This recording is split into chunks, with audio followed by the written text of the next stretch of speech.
Je ne sais pas pourquoi.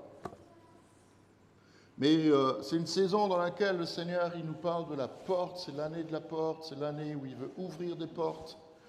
Où il nous invite à ouvrir nos portes aussi pour lui. Je ne sais pas si vous le savez, mais nos frères juifs sont en train de fêter Hanouka. Hanouka, c'est la fête de la dédicace, c'est la fête de la lumière aussi pour eux. Ils allument tous les jours, pendant 8 jours, une bougie pour se rappeler que le Seigneur, il a permis que le temple soit préservé. Et en fait, c'est pendant cette fête de Hanouka que Jésus dit « Je suis la porte, je suis la porte des brebis. Celui qui entre par moi, il sera sauvé, il trouvera des pâturages. » Et c'est pendant cette fête de Hanouka que Jésus, il va dire « Mes brebis écoutent ma voix et je les conduis. » Et moi, je crois que le Seigneur, ce matin encore, par rapport à cette histoire de porte, il va continuer à nous parler, si nous sommes prêts à écouter. Si nous sommes prêts à écouter, si nos oreilles sont attentives, si notre porte, elle est ouverte. Il y a tellement d'histoires avec les portes. Vous savez, Martin Luther, il s'est converti à cause d'une porte. Il a fait un rêve, il s'est vu mourir. Et dans son cauchemar, en fait, il s'est retrouvé à la porte du ciel, et puis il a frappé à la porte, et puis il y a Saint-Pierre qui lui ouvre, et Pierre lui dit « Pourquoi est-ce que je te laisserai rentrer ?» Et Luther, il dit « Mais je sais pas, s'il te plaît, laisse-moi rentrer. » Et puis Pierre, il a dit « Ça ne m'intéresse pas », il a claqué la porte, et puis Luther, il se réveille, et puis il se rendort, comme mon petit-fils cette nuit. Il se réveille, il se rendort. Et il refait le même cauchemar. Et puis, il frappe à la porte du ciel, et puis il y a Pierre qui lui ouvre, et il dit « Qu'est-ce que tu veux encore ?» Il dit « Mais j'aimerais bien rentrer. » Et Pierre lui dit « Mais pourquoi je te laisserai rentrer ?»« Mais je suis Martin Luther, j'ai été baptisé, j'ai fait ma communion. » Et puis Pierre, il dit « Ça ne m'intéresse pas. » Il claque la porte, et puis Luther se réveille dans son lit, encore une fois, comme mon petit-fils. Et il se rendort, et il refait le même cauchemar. Il se retrouve mort. Et puis à la porte du ciel, il frappe, et puis il y a Pierre qui ouvre et lui dit « C'est encore toi, mais qu'est-ce que tu veux ?»« Mais laisse-moi entrer. » Il dit « Pourquoi je te laisserai entrer ?» Et Luther, il lui tend un petit papier, voilà, et Pierre lui dit « C'est bon, tu peux rentrer. » Voilà.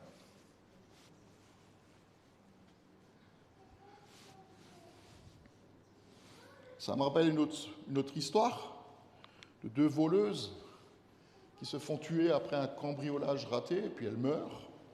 Elles se retrouvent aussi à la porte du ciel, elles sont accueillies par un ange assis à la porte, et puis elles demandent si elles peuvent rentrer, et puis un peu embêté, l'ange il dit « Il faut que j'aille demander au patron si c'est possible. » Donc l'ange il part, et puis le père il dit « Bon, allez, ok, elles peuvent rentrer. » Donc il retourne, l'ange leur annoncer la bonne nouvelle, et puis il revient tout de suite en courant, il dit « Seigneur, Seigneur, elles sont parties. » Mais qui ça? Les voleuses? Non, les portes.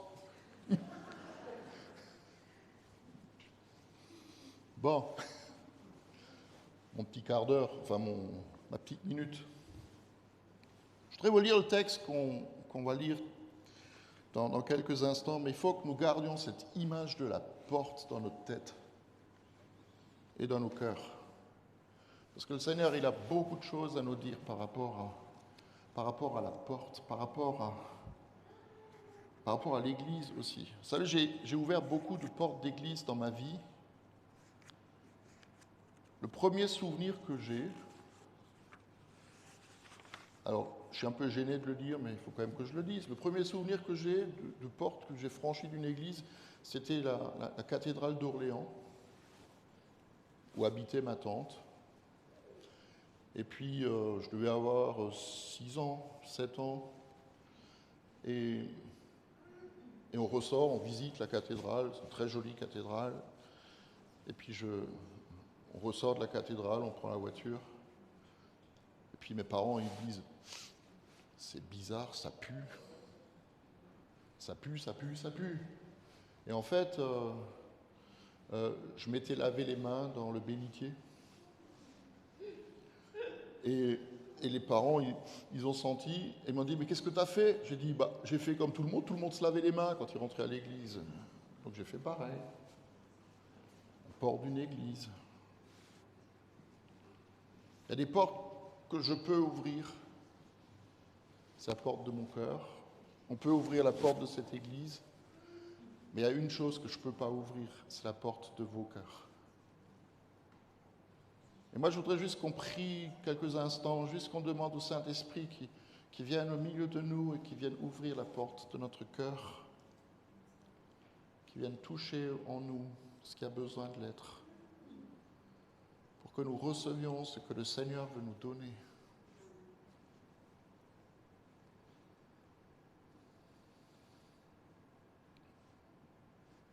Pour que nous recevions cette nouveauté de vie que le Seigneur veut nous accorder aussi ce matin. Moi, je prie que la porte s'ouvre. Je prie que la porte de vos cœurs s'ouvre maintenant.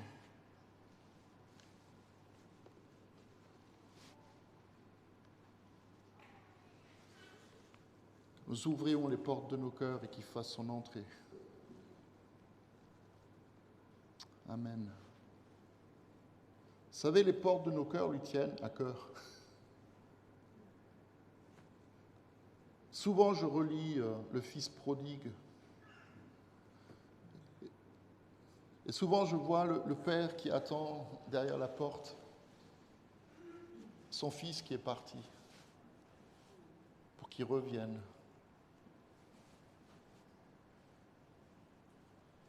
Ce Père qui voit son Fils s'en aller, couper les ponts. Et puis à un moment donné, parce qu'il y a un bouleversement dans sa vie, il décide de retourner à la maison de son Père. Et c'est une image, elle est tellement extraordinaire de voir le Père. Jésus le dit, il est derrière la porte et il attend. C'est comme dans le Cantique des Cantiques, quand le bien-aimé, il court, il est là, il attend que sa bien-aimée vienne. Et le Cantique des Cantiques dit qu'il est dans le jardin, il regarde par le trou de la serrure, il est derrière la porte. Il est derrière le feuillage, il attend que sa bien-aimée vienne. Moi, je sens que le Père aussi, aujourd'hui, il attend que nous venions. Pas seulement qu'on se tienne au seuil de la porte, mais que nous venions à lui. Les portes sont tellement importantes. Dans l'Évangile, il se passe tellement de choses importantes à des portes. Quand Jésus va ressusciter le fils de la veuve, c'est à la porte de la ville que ça se passe. Moi, je prie qu'aux portes de nos villes, il y ait une intervention du Seigneur miraculeuse qui puisse se produire. Il y a un cortège de morts qui sort du village, il y a un cortège de vie qui veut y rentrer, c'est Jésus et ses disciples. Et à la porte de la ville, Jésus, il arrête le cortège. Et il ressuscite ce garçon qui est mort. C'est extraordinaire. Matthieu, le collecteur d'impôts, Jésus, il l'appelle alors qu'il est à la porte de son petit cagibi, en train de prendre les taxes des gens. Jésus l'interpelle, il lui dit, mais ouvre la porte et sors et suis-moi.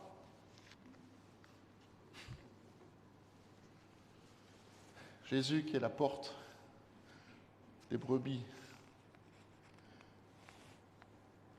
La porte des brebis par lesquelles elles entrent pour être sauvées. Jésus qui se tient à la porte et qui frappe. Et si quelqu'un entend sa voix et ouvre la porte, il entrera chez lui, il soupera avec lui. Alléluia. Ce matin, il est question d'une autre porte. Et je voudrais vous lire le texte, donc, dans l'Apocalypse au chapitre 3. C'est une lettre à l'Église. Je vous rappelle que nous sommes l'Église. Nous ne sommes pas à l'Église, mais nous sommes l'Église.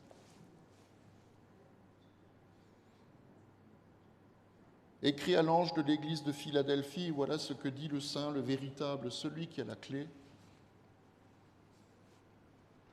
celui qui ouvre, et personne ne pourra fermer.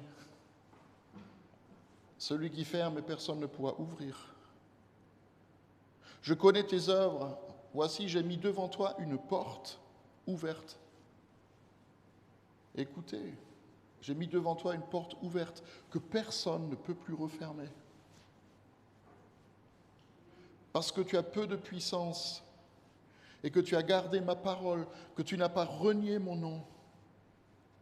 Je te donne les membres de la synagogue de Satan qui se prétendent juifs sans l'être, ceux qui mentent. Je les ferai venir se prosterner à tes pieds et reconnaître que je t'ai aimé parce que tu as gardé mon ordre de persévérer. Je te garderai aussi à l'heure de l'épreuve qui va venir sur le monde entier. Je viens bientôt. Tiens ferme ce que tu as afin que personne ne prenne ta couronne. Et du vainqueur, je ferai un pilier dans le temple de mon Dieu et il n'en sortira plus jamais. J'écrirai sur lui le nom de mon Dieu, celui de la ville de mon Dieu, la nouvelle Jérusalem qui descend du ciel, d'auprès de mon Dieu. Je mettrai sur lui mon nom nouveau, que celui qui a des oreilles écoute ce que l'Esprit dit à l'Église.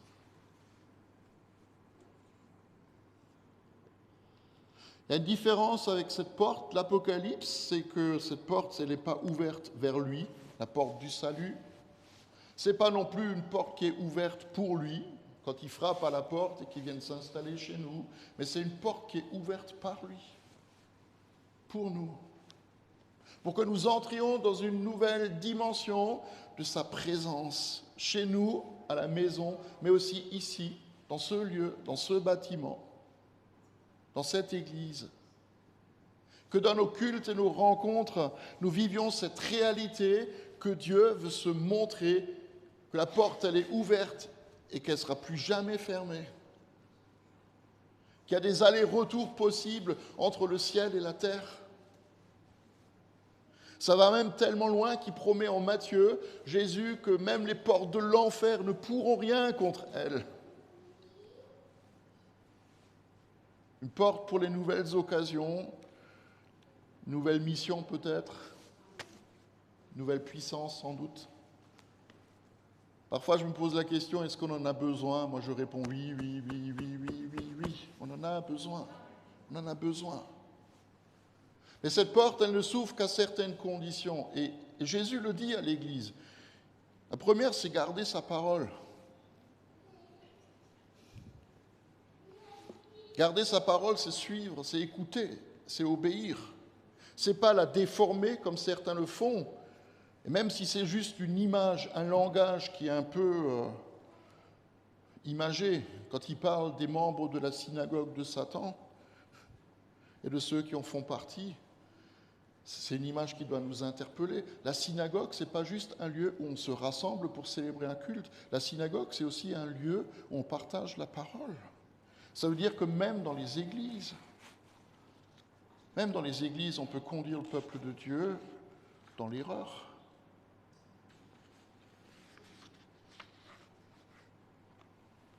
Tout comme on peut se tromper soi-même. Dans la bouche de certaines personnes, entendre « Dieu m'a dit », je ne supporte plus. Je ne supporte plus. Parce que derrière cette parole, le Seigneur m'a dit, le Seigneur m'a dit, le Seigneur m'a dit, il y a une pensée sous-entendue qui dit que tu n'as plus rien à me dire. Si Dieu me l'a dit, qu'est-ce que tu veux encore dire? Je sais mieux que toi. Ton avis ne m'intéresse pas.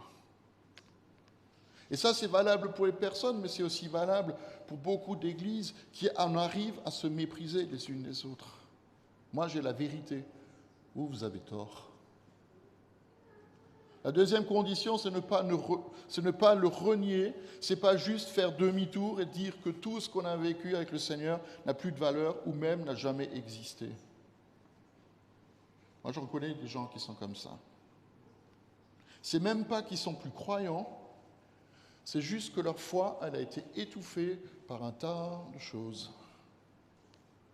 Et c'est un glissement très subtil qui s'opère et qui nous entraîne sur une pente dangereuse si on ne fait pas attention.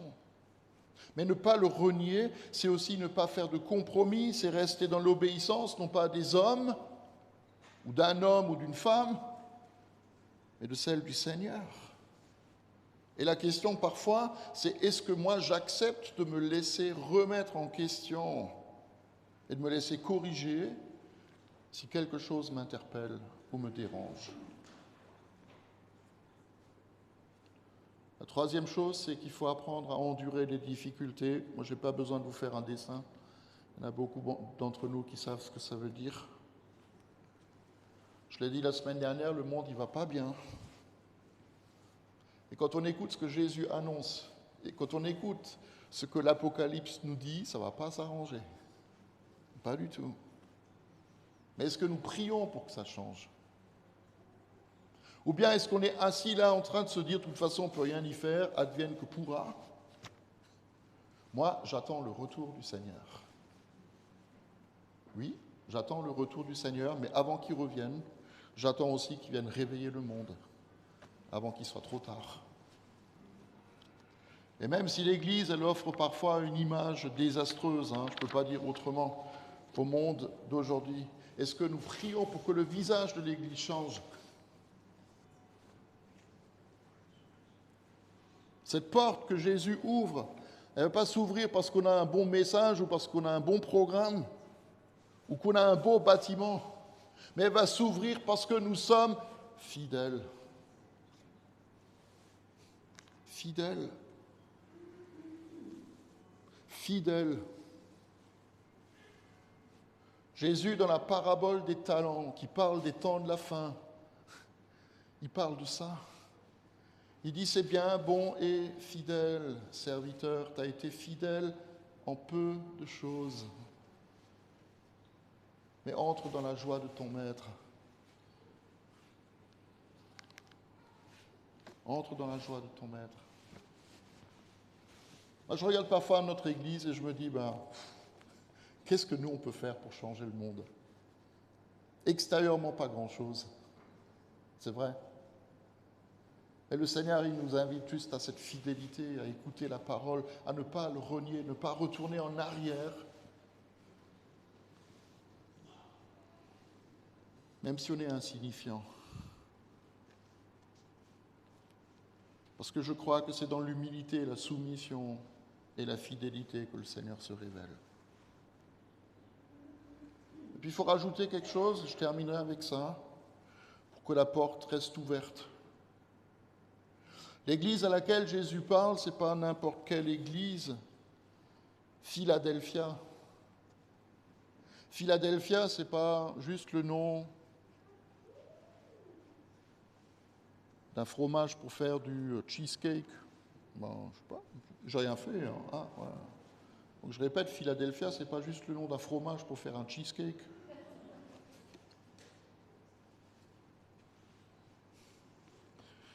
Philadelphia, c'est un nom grec qui veut dire l'amour des frères. Et c'est peut-être ce qui manque pour que cette porte elle reste toujours ouverte. Aimer Dieu, c'est une chose. Tout le monde peut aimer Dieu qui ne voit pas. Aimer son frère, sa sœur, c'est autre chose. Mais c'est à l'amour que nous avons les uns pour les autres que le monde va reconnaître à qui nous appartenons. Et c'est comme ça que nous entrerons pleinement dans notre destinée, même éternelle. Moi, j'aime tellement la fin de ce texte. À celui qui arrive à faire ces choses-là, je ferai de lui un pilier dans le temple de mon Dieu. Alors, c'est une image, On n'a pas forcément envie d'être là, pilier. Mais j'écrirai sur lui le nom de mon Dieu. J'écrirai sur lui le nom de la ville de mon Dieu. Et j'écrirai sur lui son nom nouveau.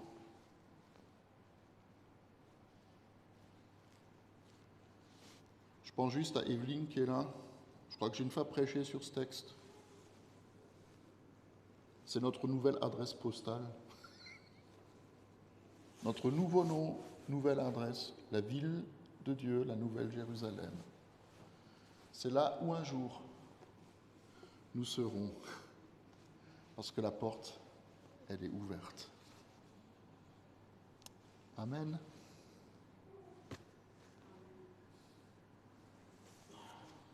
Que la porte reste ouverte. Seigneur, nous prions que la porte reste ouverte. Nous ne pouvons pas l'ouvrir, mais toi, tu l'as ouverte pour nous au travers de ta mort et de ta résurrection et de ton ascension et de ton intercession maintenant à la droite du Père. Nous prions que, aussi dans notre Église, cette porte reste ouverte pour que tu puisses y faire ce que tu veux y faire. Nous puissions continuer à prier que tu reviennes bientôt et que nous puissions continuer à intercéder pour que le monde qui nous entoure change et soit transformé par la puissance de ton nom et ta présence. Et nous te le demandons dans le nom de Jésus. Amen.